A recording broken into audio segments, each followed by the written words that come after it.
Abul Mughits Al-Husain bin Mansur Al-Hallaj adalah tokoh yang paling kontroversial di dalam sejarah Sufisme Islam. Ia lahir kira-kira tahun 244 Hijriah, 858 Masehi, di dekat kota Al-Baiza, di Provinsi Fars.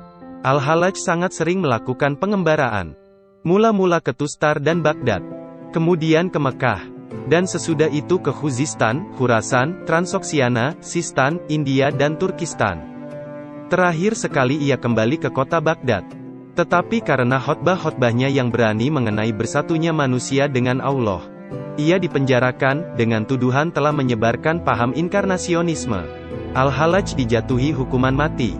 Dan hukuman ini secara kejam telah dilaksanakan pada tanggal 29 Zulkaidah 309 Hijriyah atau tanggal 28 Maret tahun 913.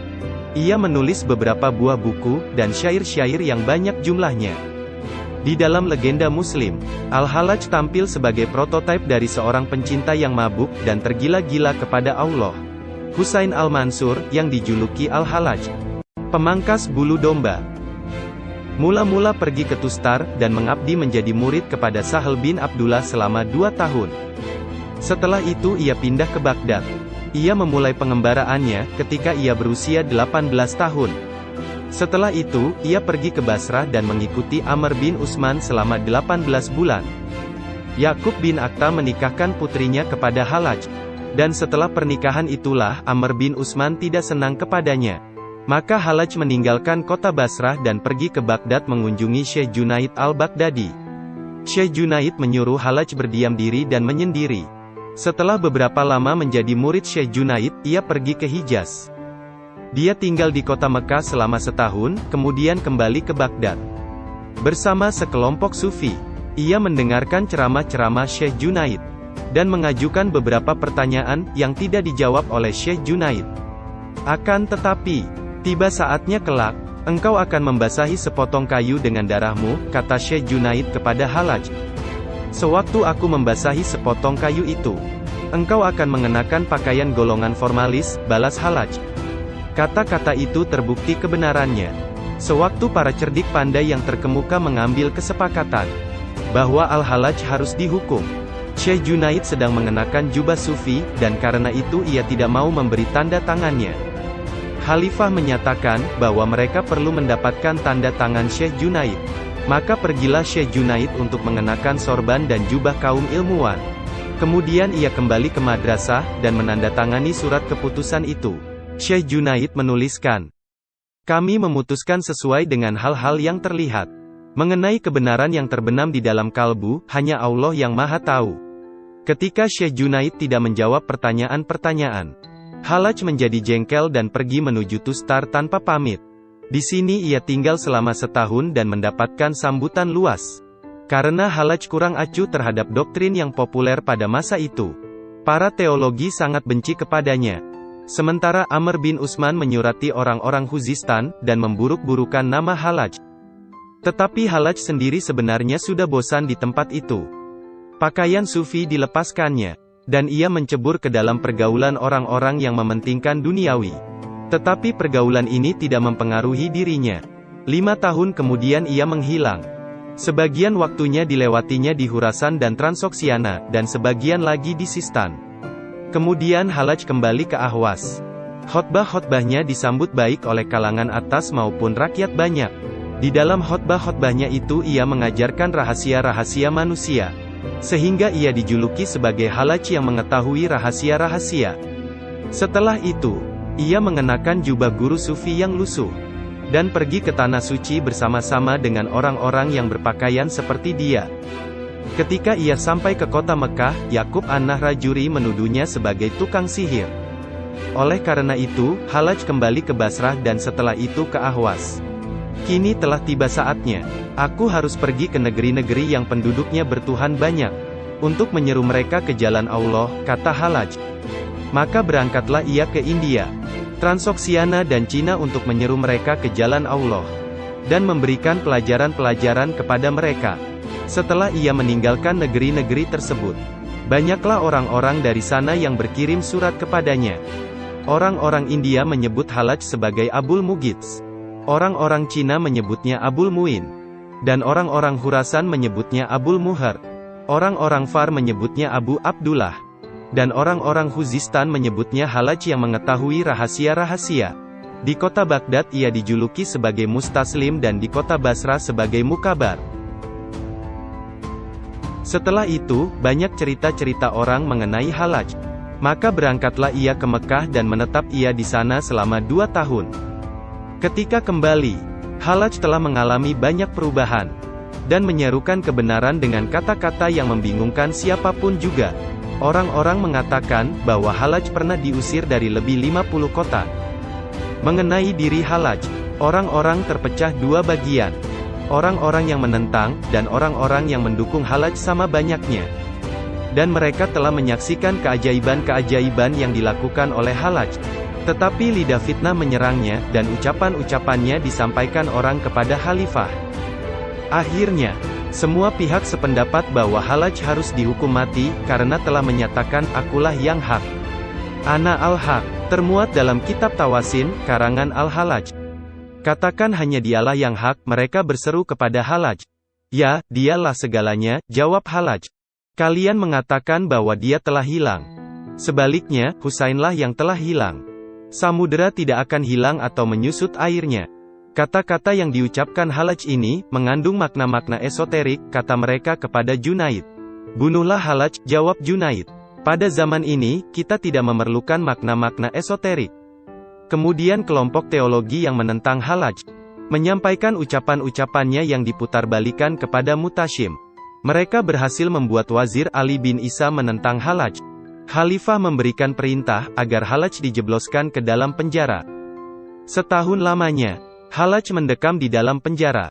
Tetapi orang tetap mengunjungi, dan meminta nasihat sehubungan dengan masalah-masalah yang mereka hadapi.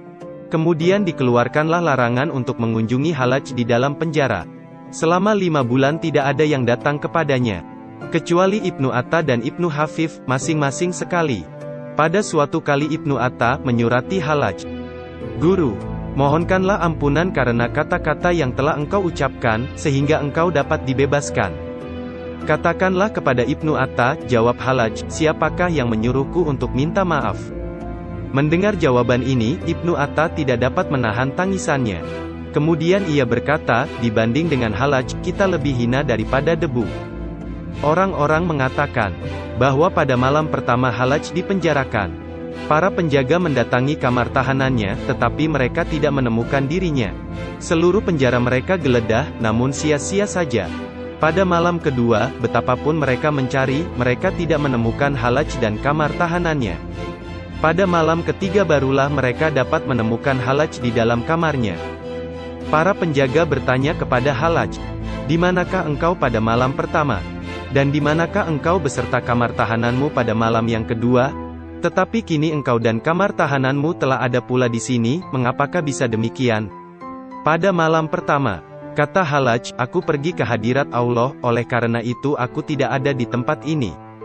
Pada malam kedua, Allah berada di tempat ini, oleh karena itu aku dan kamar tahananku ini menjadi sirna. Pada malam yang ketiga, aku disuruh kembali ke tempat ini, agar hukumnya dapat dilaksanakan. Kini laksanakanlah kewajiban kalian. Ketika Halaj dijebloskan ke dalam penjara, ada 300 orang yang dikurung di tempat itu. Malam itu Halaj berkata kepada mereka, maukah kalian jika aku membebaskan kalian? Mengapa engkau tidak membebaskan dirimu sendiri? Jawab mereka. Aku adalah tawanan Allah. Aku adalah penjaga pintu keselamatan, jawab Halaj. Jika ku kehendaki, dengan sebuah gerak isyarat saja, semua belenggu yang mengikat kalian dapat kuputuskan. Kemudian Halaj membuat gerakan dengan jarinya, dan putuslah semua belenggu mereka. Tawanan-tawanan itu bertanya pula, kemanakah kami harus pergi? Pintu-pintu penjara masih terkunci. Kembali Halaj membuat sebuah gerakan. Dan seketika itu juga terlihatlah sebuah celah di tembok penjara. Sekarang pergilah kalian, seru Halaj. Apakah engkau tidak turut beserta kami? Mereka bertanya. Tidak, jawab Halaj. Aku mempunyai sebuah rahasia dengan dia, yang tidak dapat disampaikan kecuali di atas tiang gantungan. Esok harinya para penjaga bertanya kepada Halaj, kemanakah semua tahanan di sini? Aku telah membebaskan mereka, jawab Halaj. Engkau sendiri, mengapa tidak meninggalkan tempat ini? Tanya mereka. Dengan berbuat demikian, Allah akan mencela diriku. Oleh karena itu aku tidak melarikan diri. Kejadian ini disampaikan kepada Khalifah. Khalifah berseru, pasti akan timbul kerusuhan. Bunuhlah Halaj atau pukulilah dia dengan kayu sehingga ia menarik ucapannya kembali. 300 kali Halaj dipukuli dengan kayu. Setiap kali tubuhnya dipukul terdengar sebuah suara lantang yang berseru, janganlah takut wahai putra Mansur. Kemudian ia digiring ke panggung penghukuman.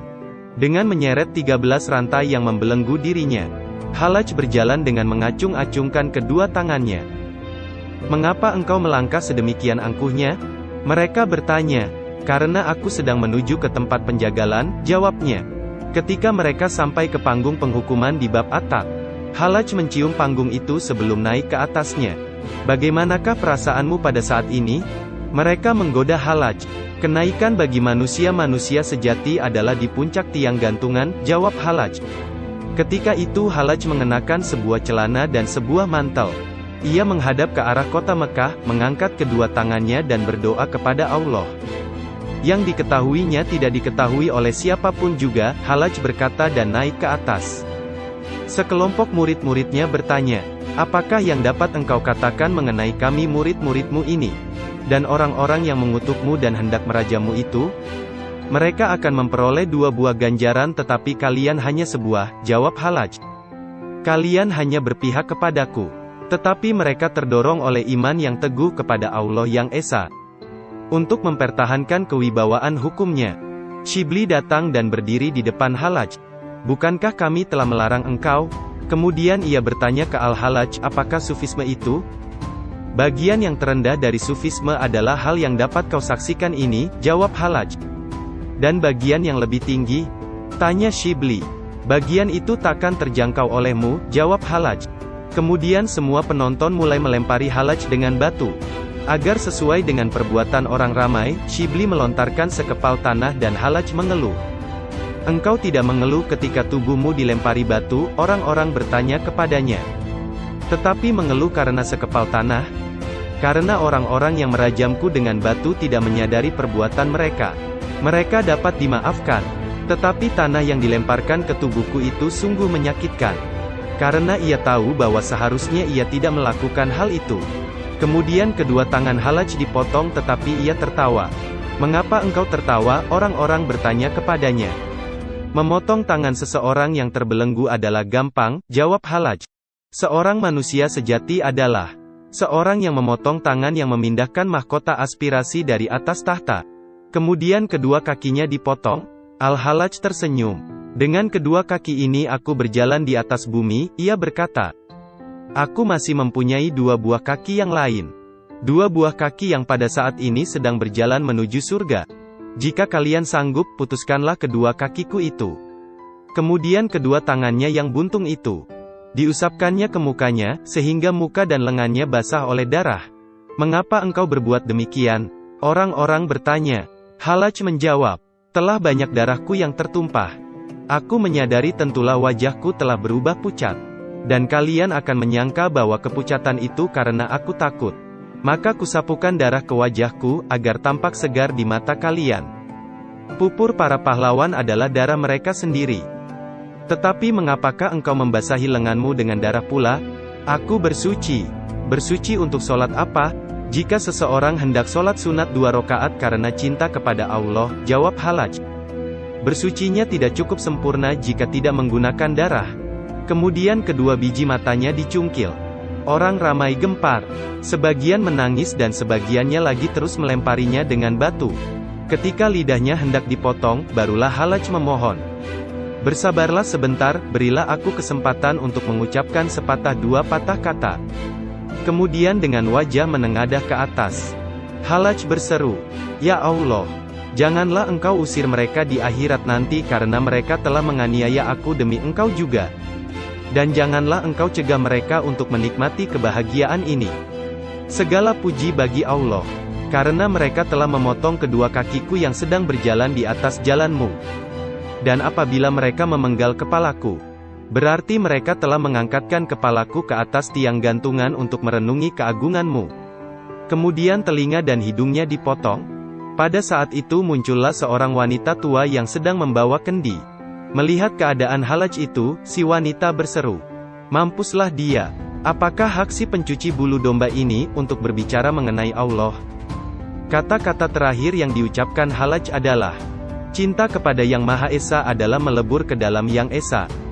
Kemudian disenandungkannya ayat berikut. Orang-orang yang tidak mempercayainya ingin segera mendapatkannya, tetapi orang yang mempercayainya takut kepadanya, sedang mereka mengetahui kebenarannya. Itulah ucapan yang terakhir. Kemudian mereka memotong lidahnya. Ketika tiba saatnya sholat, barulah mereka memenggal kepala Al-Halaj. Ketika dipenggal itu, Halaj masih tampak tersenyum. Sesaat kemudian ia pun mati. Orang ramai menjadi gempar. Halaj telah membawa bola takdir ke padang kepasrahan. Dan dari setiap anggota tubuhnya terdengar kata-kata, "Akulah yang hak." Keesokan harinya mereka berkata, fitnah itu akan menjadi lebih besar daripada ketika ia masih hidup. Maka mayat Al-Halaj dibakarlah oleh mereka. Dari abu pembakaran mayatnya, terdengar seruan, "Akulah yang hak." Bahkan ketika bagian-bagian tubuhnya dipotong, setiap tetes darahnya membentuk perkataan Allah. Mereka menjadi bingung dan membuang abu itu ke sungai Tigris. Ketika abu-abunya mengambang di permukaan air, dari abu-abu itu terdengar ucapan, "Akulah yang hak." Ketika ia masih hidup, Halaj pernah berkata, "Apabila mereka membuang abu pembakaran mayatku ke sungai Tigris, kota Baghdad akan terancam air bah. Taruhlah jubahku di tepi sungai agar Baghdad tidak binasa." Seorang hamba, setelah menyaksikan betapa air sungai mulai menggelora, segera mengambil jubah tuannya dan menaruh jubah itu di pinggir sungai Tigris. Air sungai mereda kembali dan abu-abu itu tidak bersuara lagi. Kemudian orang-orang mengumpulkan abu-abunya dan menguburkannya. Sumber kisah dari kitab Tazkiratul Auliya karya Fariduddin Attar.